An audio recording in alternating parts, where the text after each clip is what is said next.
go. All right. Well, we spoke maybe a month or two ago, looking into the season of wildfire season and discussing that drought wasn't too bad, but you're kind of waiting to see what happens come the middle of the summer. We're getting closer to that point. How do you, just generally speaking, see the wildfire season shaping out so far, as far as in regard to our drought outlook? Well, so far the temperatures across the Pacific Northwest have been warmer than average, as we expected earlier in the year. So, in fact, for the past 60 days or so, going back into mid-May, for Oregon and Washington are both showing above average temperatures for the last 60 days or so. There may be some changes in the offing, but so far it's been warmer than typical. Washington, in particular, has been drier than typical. Really low precip for much of Washington for the past 60 days or so. So that also may change over the next couple of days, which would be a big help in terms of reducing fire danger. Eastern Oregon had some wet thunderstorms, put some rain down. That helped. Western Oregon, pardon me, Western Oregon on the dry side still, and that probably is going to be our problem spot because it doesn't look like it's due for much precip. So far so good in terms of the way the weather has been working out.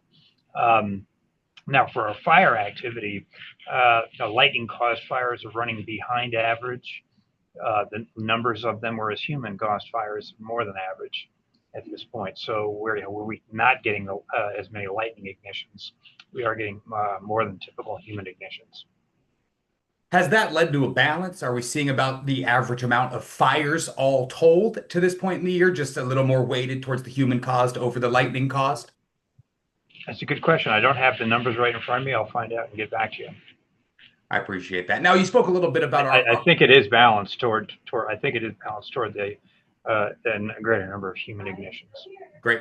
Okay, you talked a little bit about Western Oregon being our problem spot kind of as of right now.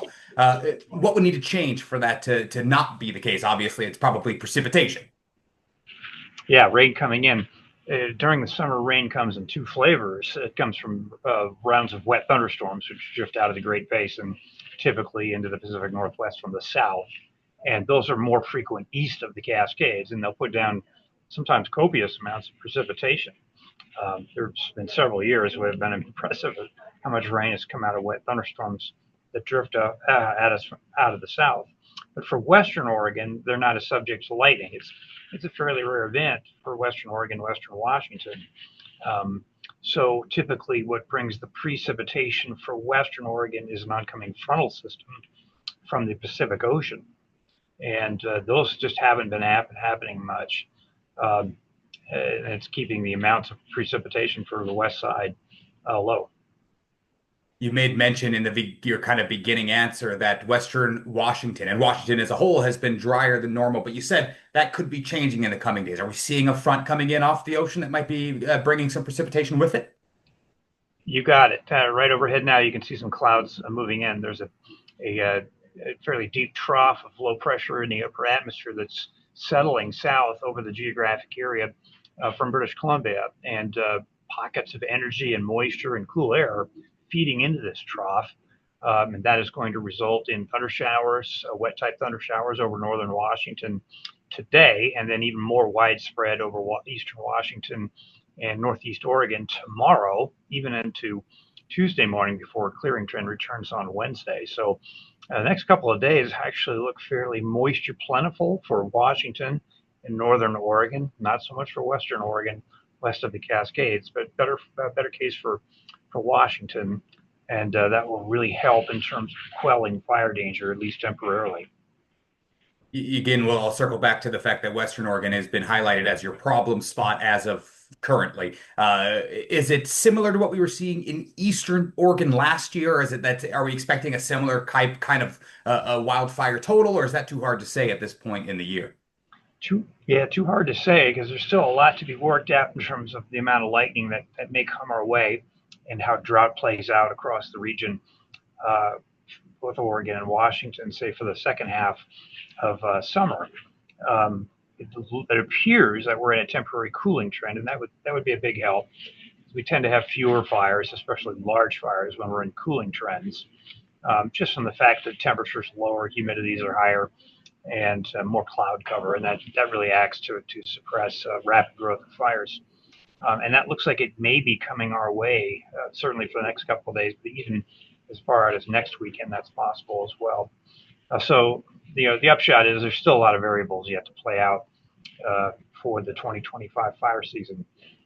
I might add that I've seen seasons that were, in the past that were really slow in June and July, and then by the middle of August we get a lightning or something unusual happens, and all of a sudden we've got a world of fire in the Pacific Northwest. So just because it's been fairly quiet or fairly active doesn't mean it can't switch the other way around in a hurry. Absolutely. And with that in mind, I guess the question is, what kind of keeps you up at night? What are you watching throughout this season that keeps your gears turning and keeps you focused on what could be coming our way? Yeah, that's a good question. And there are strengths and weaknesses in what we're trying to do here as a weather forecaster. Um, Large scale patterns, we watch for large scale waves on the jet stream, large scale air mass movement across the globe. And our suite of numerical weather models that we use, the computerized weather models, do a fairly good job on a large scale of moving around energy in the jet stream and large scale air masses and masses of moisture and whatnot. And I feel pretty confident most of the time that our forward projections of large scale temperature changes, large scale winds on the landscape, we're pretty good at that. I'm pretty confident with that. The harder part, as per your question, is when we get smaller scale disturbances like lightning outbreaks that aren't necessarily a global pattern, a smaller pattern that drifts up from the Great Basin or from California and gives us 500 lightning strikes overnight, and all of a sudden we've got more fires on the ground from a relatively small lightning storm. And it gives us more fires on the ground at once than we can stamp out. So what keeps me up at night is those small scale weather events that bring lightning and bring us more strikes than we can deal with.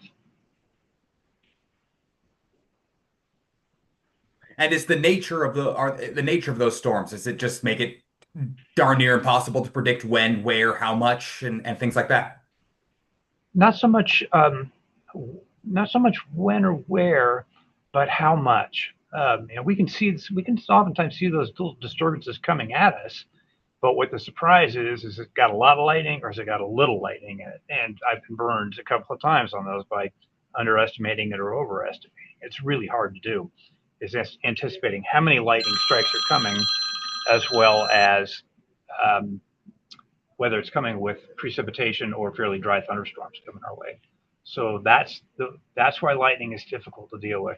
The other thing about lightning storms in the Pacific Northwest, when we watch storm systems cross, say, the Rocky Mountains and move into the Great Plains of the United States, they tend to form in lines and advance in lines with cold fronts or large scale weather systems. And their predictability is maybe a little bit more linear. You can kind of time them, see them coming.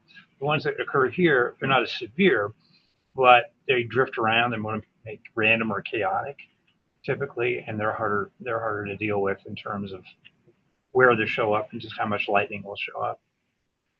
Wrapping up here, the last time we spoke, we talked a little bit about the weather balloon data. You were losing a couple weather balloons. It hadn't bitten anybody at that point. Is that still is that still the case? Are you still down a few weather balloons, and has that led to any consequences as far as your forecasting and reaction is concerned?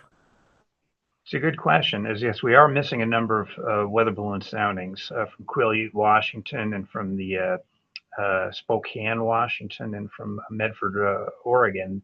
They're either not occurring or they're occurring at odd hours. And then we look further east into the Rocky Mountains and the Northern Great Plains, and each day I see a number of other missing balloon soundings as well.